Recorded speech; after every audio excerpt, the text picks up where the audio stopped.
I'm John Heilemann. And I'm Mark Halperin. And with all due respect to the privacy of convention goers, you always got to look out for the kiss cam. Kiss me out of the bearded barley, lightly beside the green, green grass. Swing, swing, swing the spinning step. You wear those shoes and I will wear that dress. Oh.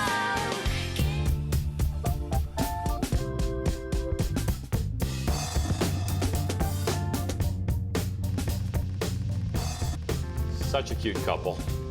We're here at the Republican National Convention in Cleveland, fourth and final night of Donald J. Trump's nomination celebration. We're going to talk about the big news out of Fox News. Roger Ailes is out.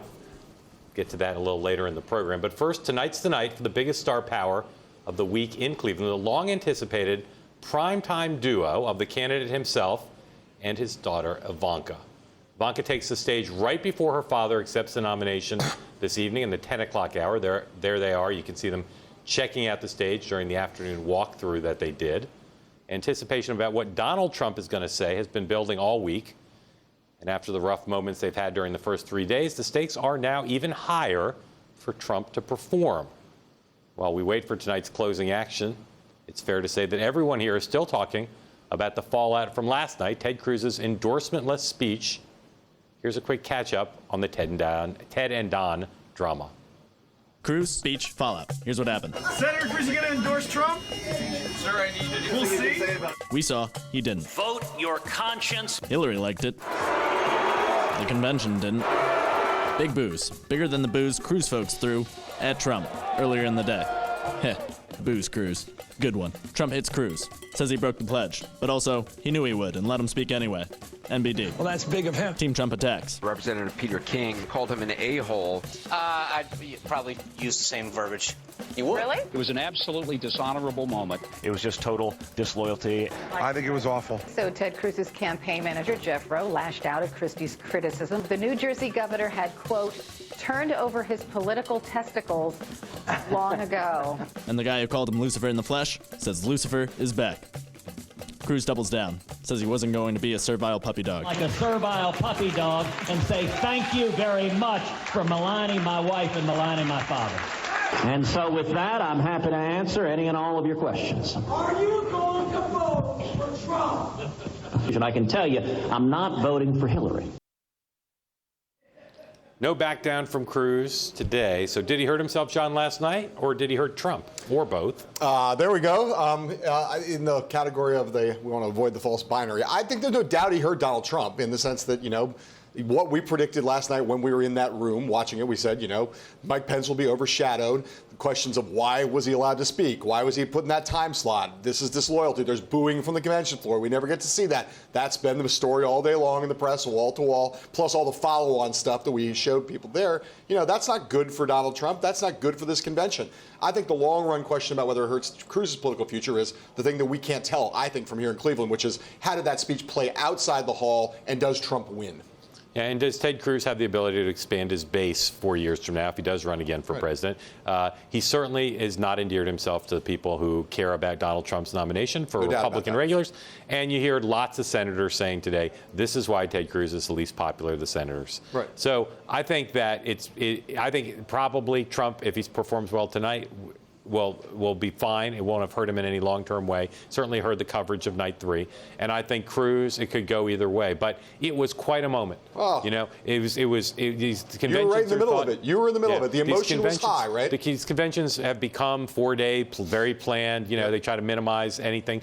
The Trump people knew when they put him up there that he might not endorse. He wasn't planning to. Right. And on the floor, as the speech went on, and the delegations figured out that he wasn't going to endorse. Right. There was intense passion and anger at Cruz, and Cruz, who gave a very good speech, as did Mike Pence, ended it with being booed off the stage at the Republican convention. Again, I go back to my point. booed off the stage, even if it's one of your principal rivals. He was the runner-up for the Republican nomination, booed off the stage in Cleveland. It just isn't a good look for a convention.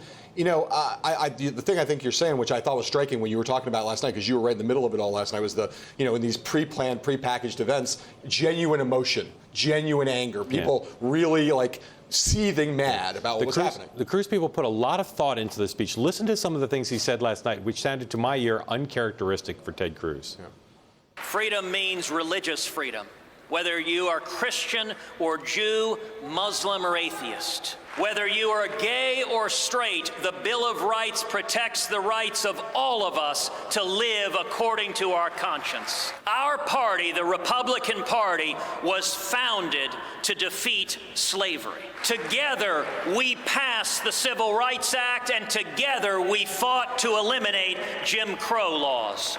Those were fights for freedom, and so is this. Sergeant Michael Smith stood up to protect our freedom. So did the family of Alton Sterling, who bravely called to end the violence. So a lot of things there that stand out to me. Defending the right of atheists is not something I would associate normally. What's going on with Ted Cruz and some of that stuff? I I think we all agree that at least part of what's going on here is Ted Cruz positioning himself for 2020. That speech, those parts of that speech to me sounded like the kinds of things Ted Cruz would have said were he the Republican nominee at this convention in an attempt to broaden beyond his normal base. And he's still making that same speech, basically putting down a placeholder for what kind of a candidate he will be, assuming, as he clearly does, Donald Trump is not just going to lose, but potentially lose badly, and his stature will therefore be enhanced by what he did last night. That's still an open question. He says he's still waiting. Maybe he'll endorse, but at this point, I'm not sure they'd want his endorsement. Right. Yeah, totally. All right. Inside the Quicken Loans Arena was not the only place that Donald Trump made news in the past 24 hours. The Republican nominee sat down for an interview here in Cleveland yesterday with New York Times reporters David Sanger and Maggie Haberman. Trump's opponents, Republicans and Democrats alike, and a lot of people abroad, were jumping all over some things that Trump suggested about America's commitment to its NATO allies.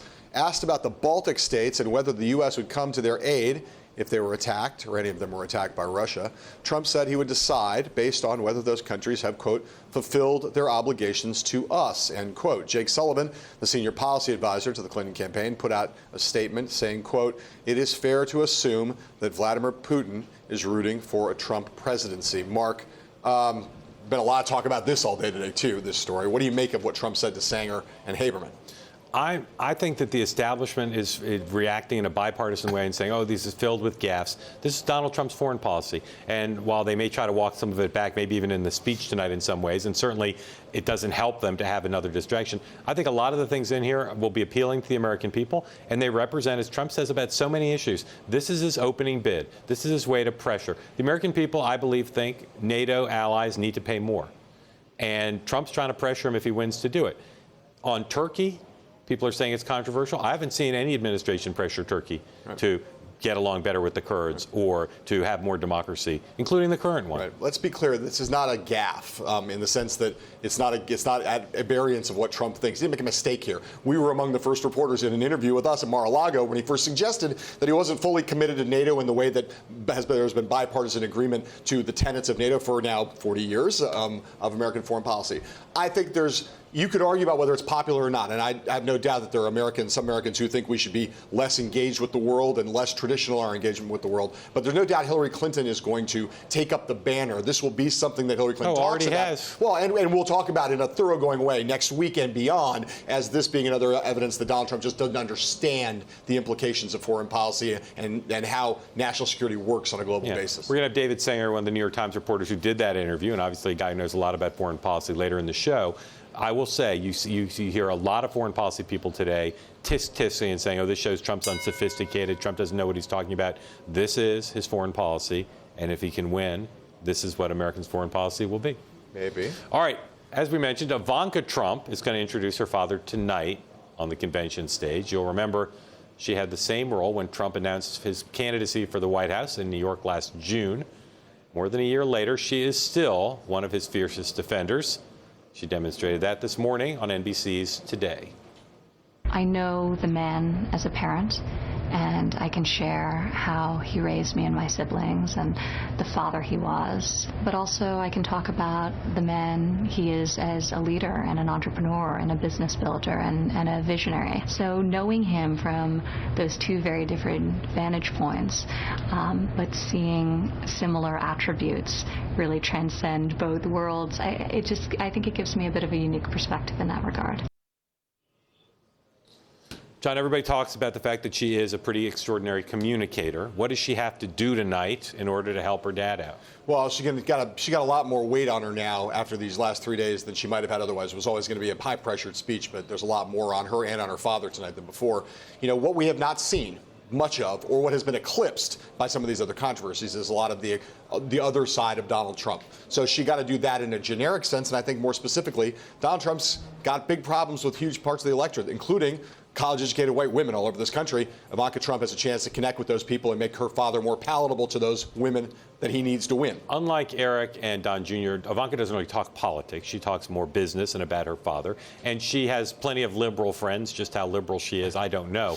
But she needs to make this not only personal, but she needs to kind of sneak in some of the issues where she thinks her father should be more moderate and is, and she emphasizes it.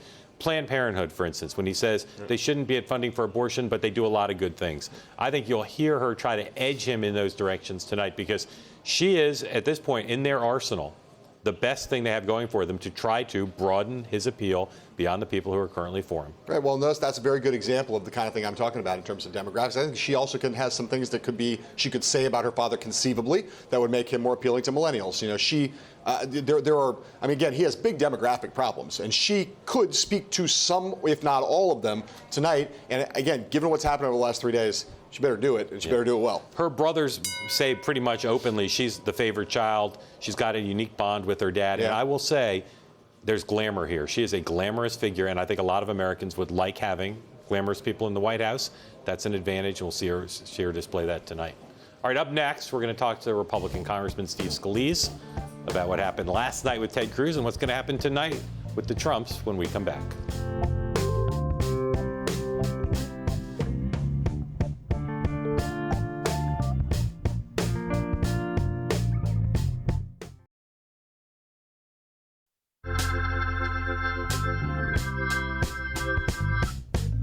What America needs are leaders to match the greatness of her people. With us now on this big night, final night of the Republican convention here in Cleveland, Congressman from Louisiana, Republican House Majority Whip Steve Scalise. Congressman, welcome. Good to be with you. Just tell us your reaction to what Senator Cruz did. Well, I think everybody in the arena was listening real intently as the speech built up, and then it got to a point where I think everybody was ready for him to finally say, okay, and I support Donald Trump to be our next president. And then you could just feel it that, they could tell that he wasn't going to say that, and the crowd was trying to help encourage him to do it. When he didn't, I think at that point it really was a lost opportunity for Senator Cruz. But at the end of the day, you could just feel that the crowd is unifying more and more each day. I can see it just from talking to Ted Cruz supporters that are here as delegates and just volunteers and activists. They're on board. Almost all of them are on board for Donald Trump and Mike Pence. And so people recognize what's at stake. This isn't about one person. This is about the best direction of our country. And I think we're going to hear a lot of that tonight from Donald Trump himself. The media for both parties always emphasizes disunity. It's a better story than unity. Ted Cruz isn't the only one here who's not for Donald Trump. John Kasich's not for Donald Trump. Mitt Romney, the Bushes. What's your case to make to say the party is united enough despite those glaring absences? What's important is where are their supporters? Because if you saw, it was a spirited presidential primary, 17 candidates. No matter who you wanted to see in a president, you probably had 2 or 3 choices. And if your first or second choice didn't get there, the real question is going to be on November 8th, are you going to vote for Donald Trump or for Hillary Clinton? And I think whether it's Kasich supporters, whether it's Cruz's or Bush's, but you look at Scott Walker, who endorsed last night. You look at Marco Rubio, who endorsed last night. The supporters of those candidates who want a Republican president are going to vote for Donald Trump and Mike Pence. because they know what's at stake. It's not just about the economy and the direction of the country. It's about the Supreme Court. If you want a constitutional direction, then you can just look at the people that Donald Trump laid out as his choices to replace Antonin Scalia, great constitutional conservatives, versus a Ruth Bader Ginsburg approach, and you know what Hillary Clinton's going to do. So people know what's at stake, and ultimately it's the voters that are going to make the decision. And I see them moving more and more every day to Donald Trump. And by the end of tonight, I think people recognize we've got a ticket. Next week, they're going to lay out their case of bigger government, more taxes, Bernie Sanders socialism. The contrast couldn't be greater. Let me ask you this question about Trump. You said about Cruz. You said it was a missed opportunity. Others have been much harsher to him over the course of the past 24 hours. Do you think he's done himself, Cruz, long-term damage in terms of his future within the party and the conservative movement? Well, I think ultimately, do voters want to see a divided party coming out of this? If you're a Republican, you surely don't, because we've got a nominee now, and it's Donald Trump. And no matter who your candidate was, Donald Trump got more Republican voters in the primary in the history of our party. So it's a lost opportunity because he really could have unified and gotten a lot of support personally himself. My question was whether you think he's done himself long-term political damage. Time will tell there, but I think most people are going to support Donald Trump regardless of what he said. But I think if he would have said, I support Donald Trump, it would have shown, he's the bigger person and he's ready to move on. But again, it's not going to be about what an individual does. This is about the direction of the country. So one of the things Paul Manafort said at the beginning of the week was that the main goal of this convention was to show a different side of Donald Trump to American voters, to broaden his appeal. It's not just the Trump that we've become familiar with on stage, but show another side. In the 3 nights we've had so far of the convention, have you seen another side of Donald Trump that you weren't aware of before? Yeah, you've seen, of course, from his children who have already spoken. Ivanka is going to speak tonight. Probably his best spokesperson is Ivanka, but each of his children that have spoken. What you've seen the whole campaign trail is people say, wow, he's really raised some great kids. And no matter what you think about his policies or about his tone, you've got to be a really good person if you've raised these kind of kids, and they've been a benefit to show the inside of what he's really like as a person. You've heard people talk about his leadership style as a business leader. Right. What's one personal quality of Trump that you learned that you didn't know he had in the last 3 days that you now know about? I don't know if it's what I didn't know in the last days, but it's what you see more and more about is how much of a fighter he is, how much of a person that wants to go out and turn this country around. He's talked passionately in the last few days about why he got into this race. Right. It was a tough decision for him, but he's truly concerned about the direction of our country, like so many of us are. And again, he's going to present a real contrast tonight between where he wants to go, how to make America great again, versus where Hillary Clinton will want to take our country. Congressman Scalise, thanks very much. Enjoy tonight. Up next, one of the congressman's favorite channels is going to see some changes. 20th Century Fox announced today the resignation of Fox News CEO Roger Ailes. We'll talk about what that means for news and for politics right after this.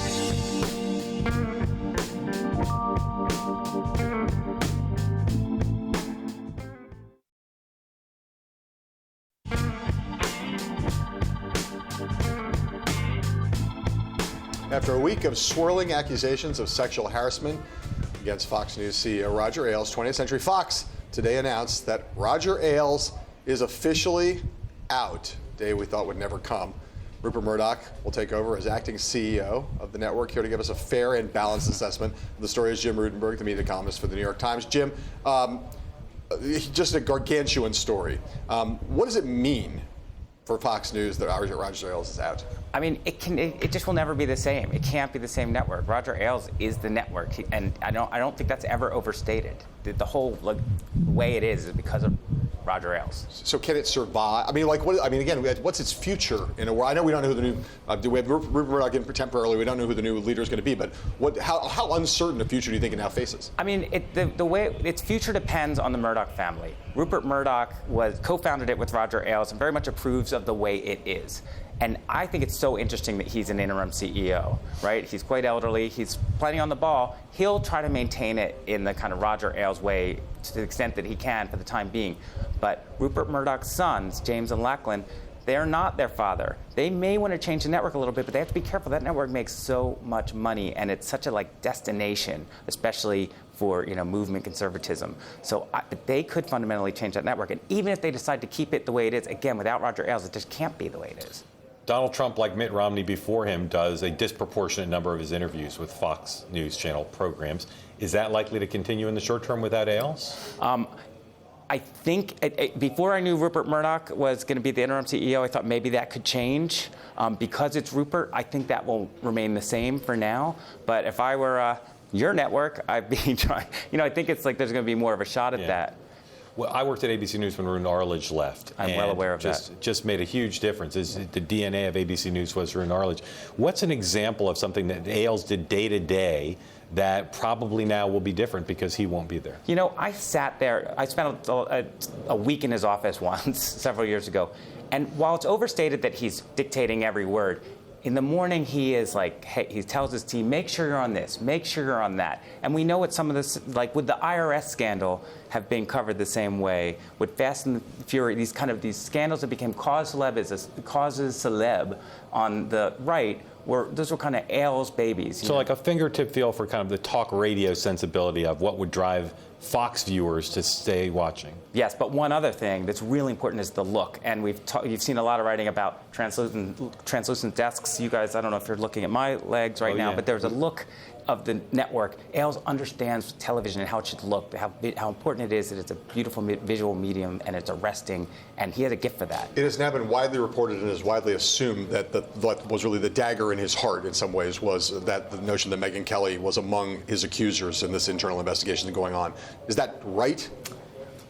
Both the dagger in the heart part and the Megyn Kelly part. I mean, symbolically, it's a huge deal. However, our reporting this morning was you have at least 6 women who have given statements to a serious legal team that they were harassed. If you're 21st Century Fox and you're a modern company, what do you do about that, right? And that investigation would continue. So Megyn Kelly symbolically was major. She held out when other female stars came forward to support Roger Ailes. Megyn stuck to her guns and, then comes forward as, hey, I was involved in this too, at least to the investigators so far. It's a big deal, but there's a lot there. I'm sorry, go ahead. The highest rated programs at the channel are in prime time. Megyn Kelly, contract's up. She's talked publicly about maybe leaving. And the other hosts, O'Reilly, Hannity, very loyal to Roger Ailes.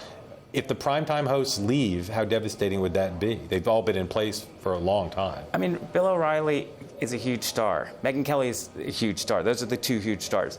Losing one of your huge stars, it's a big deal. I don't know if he'll do it. Where would he go?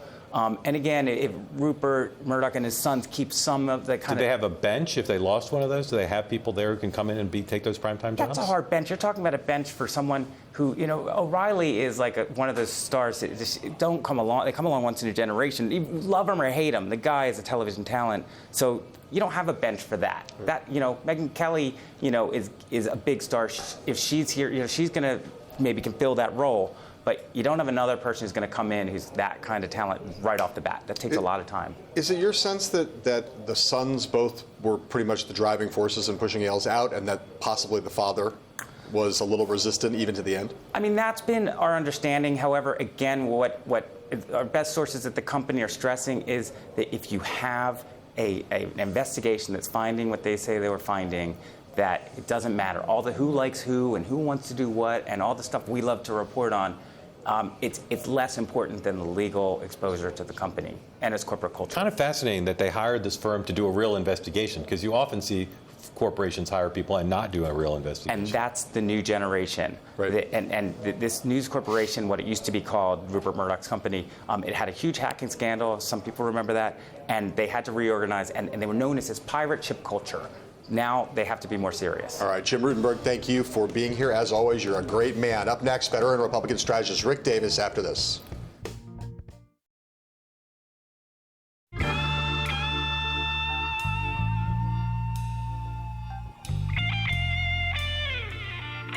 We came together in a national crusade to make America great again and to make a new beginning.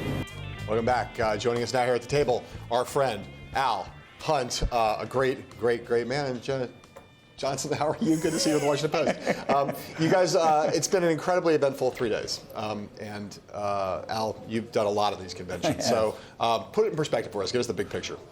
Well, there's no parallel. I've never seen quite like it. I suppose it doesn't. The old rules don't apply. If the old rules apply, the convention would be a near disaster by now. I don't think that's the case. They stepped on their lines almost every day, and yet they seem somehow immune from that. There were some highlights. I thought Mike Pence was very good last night, did exactly what they wanted him to do. The kids were good. And there were some things that didn't work as well. But, you know, John, I don't know that it all has made a huge difference one way or another, except for perhaps Trump tonight. What's your sense of, like, really what Trump world thinks about how this is going? There was obviously a public face, which is everything is great, everything's been fantastic, it's all been awesome. What's your reporting say about what their real view is? There's a lot of frustration, and this started on Monday when Donald Trump called into Fox News to do an interview during the convention, to the surprise of many people on the campaign and to the anger of some of the people who were at the convention. And then soon after that, you had this controversy over Mrs. Trump's speech, and that was very similar to the speech that Michelle Obama gave back in 2008. And so there's kind of been this feeling of, even when they think they're going to have a great moment, when they're going to put Donald Trump's wife out there to speak for him and humanize him, something seems to happen to kind of blow that up. So we'll see how tonight goes. This week was supposed to be about unity, and we've seen shades of that here and there. But the whole arena, broke into boos when Senator Ted Cruz didn't endorse Donald Trump. Jenna, let me pick up on that, because you're so right. It's supposed to be about unity, and yet we went to a breakfast Monday morning, right as the convention was starting. Paul Manafort, the Trump campaign manager, and one of the first things he does is blast John Casey, the popular governor of Ohio. You know he didn't do that without Donald Trump's probably orders. So that's this great dichotomy that seems to exist. This morning, Pence was really good last night. What's the lead story? The interview he has with the New York Times talking about Trump. Yeah, Trump talking about NATO, and saying tellingly, when they asked, what do you hope to get out of this convention? That people know how well liked I am. Let's hope they know. That's not normal. Yeah. Just put the Cruz thing in perspective, and whether you think that has implications for Trump. Leave Cruz aside, Trump going forward. I don't think per se it does. I don't buy into either theory that it helped unify the party. It was kind of diabolical in that sense, or I don't think it really hurt very much either. The huge calculations on the part of Cruz, and we'll find that out later. Right.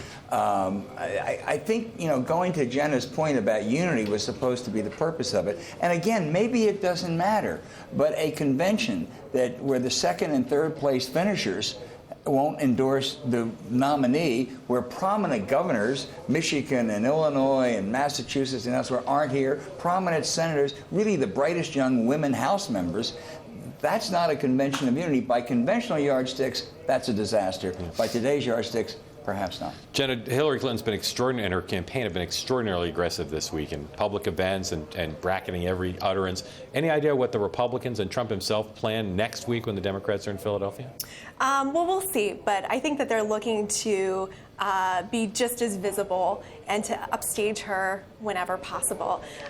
If there's one theme that has kind of hung over this whole week, there's the campaign themes, make America safe again, make America work again, make America first again. But the real theme of the week has been, we can't let Hillary Clinton be president. And that has been the theme of almost every speech of every speaker who's been getting up. And the Clinton campaign was fighting back against that. I have to think that that messaging is going to continue next week. This is one issue that Republicans can rally around. Whether they like Donald Trump or not, they don't like Hillary Clinton. Unites the convention floor. Only him that does. Right. And Trump will do the same thing in Philadelphia next week for Democrats. Have you spotted a rising star here, or two, or any, on stage? Often at conventions you do. Well, you do often, and I certainly think you think of the kids to begin with, but it's their first test. They look good the first test, we'll see. I can't say there's anybody, John, that I say, gosh, they were so good, they're really going to be terrific in the future. How about you guys? Do you see a rising star here? Tom Cotton's pretty intriguing. Yeah? He's very self-possessed for his age, and of course he's got about 40 more years to think about running. A long time, no rush. Right. But even Jenna will be a pro by then. The reality is, there's, as you said, there's so many people skipping it. Yeah. So many of the best people in the party aren't here. Normally on the floor, you walk around, you see lots of prominent politicians. Yeah. Chris Christie's down there. Scott Walker was down there for some of it, but mostly it's rank and file delegates. My highlight last night was in South Carolina. with Lee Atwater's wife. So, boy, am I an old timer if that's your highlight. But that's true. And the other thing is the Trump people, who are, the people who would be with him if he shot someone on Fifth Avenue, I think it was about a third of the convention. They are really excited. There's a third that just accepted Trump. They say, yeah, we're for it. They'll waive the veterans for Trump. And there's a third that will make it quite clear they're very unhappy. Yeah. What do you think the probability is by the end of this campaign that he actually will shoot someone on Fifth Avenue? Just to test the premise. Again, I have stopped making predictions in Jenna, this campaign. you know much more than I do, but I will predict confidently that he will give out a slew of interviews next week during the Democratic convention. Yeah, I mean, it's interesting that normally you would say there's a 0% chance that he would actually shoot someone on Fifth Avenue, but this is an interesting. I think he's going to, as a favor to Rupert, he's going to do Fox and Friends as a co-host all next week. Yeah. Will Roger Ailes become part of the Trump campaign, Jenna? Maybe not officially. She seems like she knows something. Yes. I do not know anything. Read the Washington Post tomorrow morning. The uncomfortable, by that question, Jenna Johnson, otherwise wonderful, and Al Hunt, always an incredible pleasure. Thank you both. When we come back, David Sanger from the New York Times is going to tell us about that news-making interview with Donald Trump yesterday, right after this.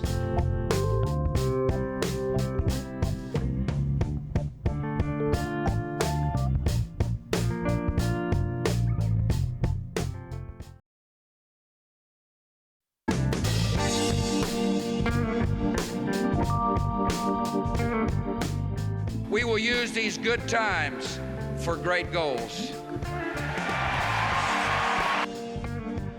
With us now to talk about his news-making interview with Donald Trump here in Cleveland, New York Times national security correspondent David Sanger. We talked a little bit about some of the substance of it. I just want to talk about tone. Mm-hmm. You've interviewed a lot of world leaders and candidates. Does this guy seem like a man in command of these issues, or more casually connected to them than most, or some? I think he's somebody who's trying to learn them, and I think he's serious about trying to learn them. But he's had a different upbringing than those of us who, live in Washington and sit around at dinner parties, and occasionally, I've been to a few, I realize you guys would never do this, discuss NATO enlargement, okay? Yeah. Right? And so I think that he doesn't have the terminology down yet, he doesn't have the code words down yet, and that's fine with him because the message he's trying to send is, if I become president, I'm going to really shake things up, and it's not going to be the way it was, and so you shouldn't count on the alliances the way they were. So to sit down with you, Maggie Haberman was there with you, but to sit down with you at this particular moment seems to be like a very purposeful thing to do, in the middle of this convention, wanting to send a message. Was there anything about the things he said that you felt like that was not purposeful? Or was this all like very much, these were the things he wanted to say? The trouble he got in today was trouble he wanted to make with allies around the world and with others criticizing him? Well, he didn't know what we were going to ask him about, but we did have a lengthy interview with him in March where we took up some of the similar topics, and we tried to go beyond it here. I think that he wanted to show that in addition to the pageantry of a convention, that he's also dealing with the substance of what it would be like to be commander-in-chief. And frankly, I think the message that he sends out, which is fundamentally one of the allies can't expect a free ride, something you've actually heard from President Obama and you've heard from people like Bob Gates and others, he adds another line, which is, and if they won't pay up more, we're going to cut off what we're doing for them. Now, that separates you out from the question of what are the American interests in having forward deployed troops? What are the American interests in keeping NATO together? And I'm not sure that he has spent a huge amount of time on those issues at this point, or who's advising him on them. Talk about his instincts. Again, people say, well, like Reagan didn't know a lot about the Soviet Union or about nuclear weapons, and yet people credit him with someone who had instincts about sort of the right big picture gut decisions. Does he seem to have those? Is that what's animating these answers? He's got a lot of instincts, but not surprisingly, they are the instincts that come from negotiating development deals. And so it's a very transactional approach to American foreign policy, whereas his party has had, for 70 years, a very relationship-building approach to American foreign policy. That we build up the NATO relationships because you never know what's going to happen in the world, and you need a bulwark against some kind of adversary. And then after the Soviet Union fell, remember, NATO was in search of a mission, but found it first in Yugoslavia, then some in Afghanistan and elsewhere. I think that he does not come to this with sort of a big mission picture. His view is the United States can take care of itself. So he's coming to it with each interaction is a discrete transaction.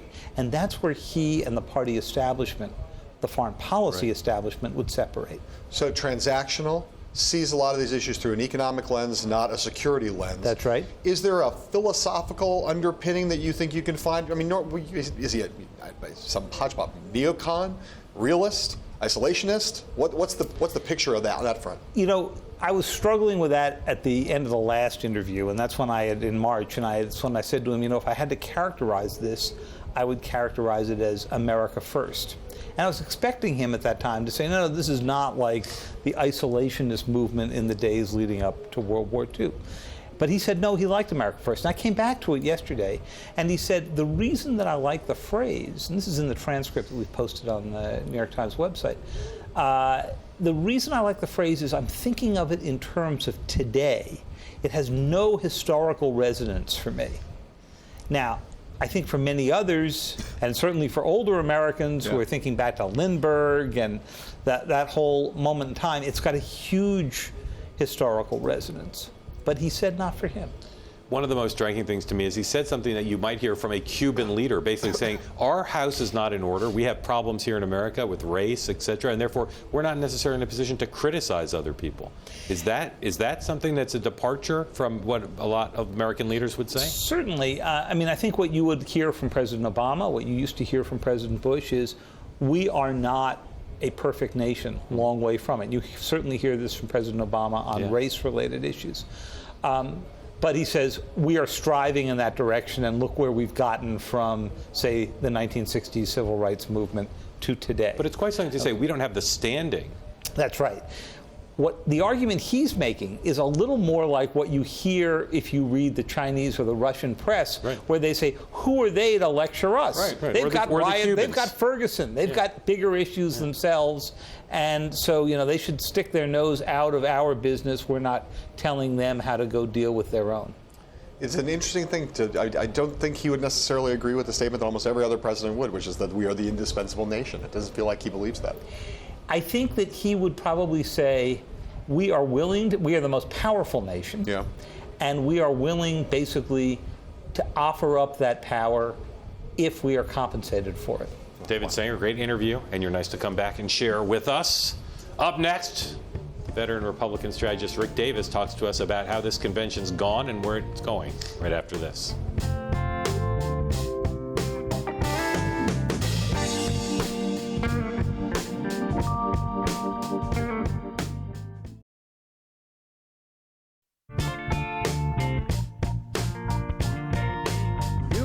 Summoned me on behalf of millions of your fellow Americans to lead a great crusade.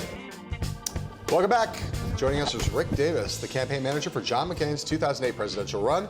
He also, interestingly, helped found a lobbying firm with Paul Manafort, Donald Trump's campaign chairman. Rick, thanks for coming on the show. Thanks for having me. I want you to take you back to 2008.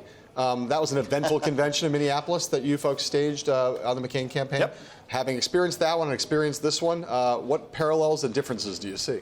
Well, I think, you know, certainly the parallels are that, you know, we unveiled Sarah Palin basically that week at the convention. There was a lot of new activity, a lot of excitement because of that. And I think Trump, different from McCain, had a lot of excitement already coming in. I think we had to generate some, right, because McCain was such a known quantity in those days. You know, it was much more traditional Republican orthodoxy, right? The guy who was supposed to win did. And so, you know, you were going to the convention with certainty, a lot of knowledge. And we wanted to mix it up by putting something into the system that would create a lot of excitement. And that was kind of like a bomb going off in Minneapolis. And you have a little of those bombs coming off almost every night here. So, I mean, I think that's the new it thing for conventions is, you know, you're going to like try and surprise people and create some excitement. Have you been in touch much with your friends, former colleagues, Manafort and Roger Stone, in the last few weeks about the campaigns going? I haven't tried to meddle in their affairs. I give them wide swath.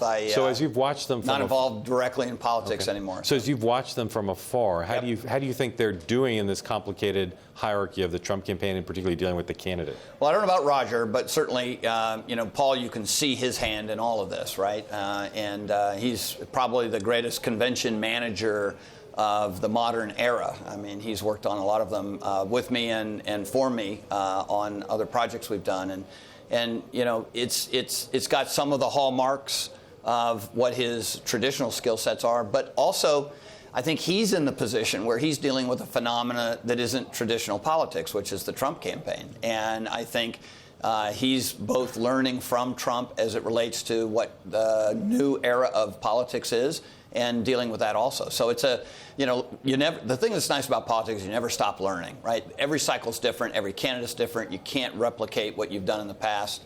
You got to think anew. And I think he's on that wave. And you sometimes talk about these presidential campaigns as surfing, right? You don't control the wave; you just hope to stay on top of it. I know you just called him one of the greatest convention manager of all time. We had a vetting problem with the candidate's wife's speech on Monday. We had problems with the scheduling, where there have been empty halls in prime time on 2 of the nights. Last night, a candidate booed off the stage. How does one square his reputation with some of those things that seem to be pretty basic convention management failures? Yeah. Look, I think there's a lot of hiccups in this convention. There's no doubt about that. And I think part of it is owed to the sort of different approach toward the party that Trump takes. The speech, pretty clear that it bypassed all the normal processes that are in place literally 8 months out. Larry Harlow, his group, behind the stage didn't get a shot at that. It's set up to fix that problem, right, in case it ever happens. But they run a little looser, in Trump world. They don't really adhere to the normal political activities that, we all have helped create and abide by. And that's both a negative because these things happen and they're a distraction. But it's also positive because it creates a lot of excitement, and obviously it's worked for him. And I think my impression is Donald Trump's the kind of guy who likes to do things that work for him. What are some states that would be part of a Trump electoral college win, in your view, that are realistic? Well, I just know what they say, right? I mean, I'm not their strategist. They're looking to put in play these blue-collar white voters. It's pretty clear that the number one thing they're trying to do is, drive voter turnout in, sort of white-collar, blue-collar, white suburbs of Pennsylvania, Ohio, Michigan, Wisconsin. Now they're talking about New Jersey a little bit. Those are enticing. I can talk from my own experience. We thought we could do that too.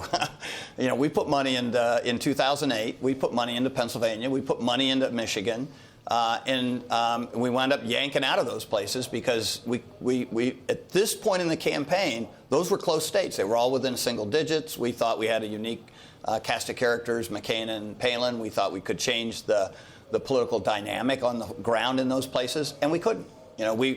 We pulled out of Michigan. It was one of those very famous things where this was Palin going rogue, right? She's like, I'm going to Michigan. I said, no, you're not. We're not. We just pulled our TV out of Michigan, and this was in late September. We Is knew. there reason to think that Trump would be a stronger Michigan candidate, more stronger Pennsylvania candidate than McCain? Look, my own sense is it's a little bit of fool's gold, right? I think every campaign gets lulled into this false sense that. But the alternative's given up.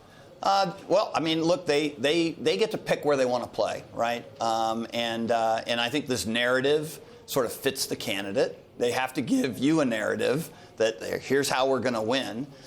It's better narrative, I think, than if they were saying we're going to go to the normal places like Florida and North Carolina and places like that to put in play. He's clearly got a Hispanic voter problem, right? He's not going to get as much as Romney probably got. Certainly not as much as McCain got, and probably half of what Bush got. So, those states are highly sensitive to that kind of turnout, and so it wouldn't be plausible to anybody that he could make that work. Real quick, polls say it's basically a coin toss right now. It's basically a split race. Who's the favorite and who's the underdog? Look, I think you got to assume that Hillary Clinton, with her money advantage, her ground game advantage, her third term of Barack Obama, she's basically running as an incumbent.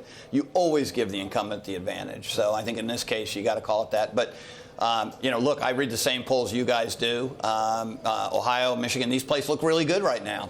So I think you got to play that card out and see where it goes. All right, Rick Davis, thanks for coming in. Good to see you. Up next, a quick word from our friend and famous filmmaker Jay Roach. And if you're watching us in Washington, D.C., you can listen to us as well on the radio at Bloomberg 99.1 FM. We'll be right back. Is there a movie version of this or a TV show version of this? And I don't honestly know. You really can't go backstage and find anything more just over the top than what's going on. I don't know if it'll ever be more interesting than what's actually going on the surface. That was director Jay Roach.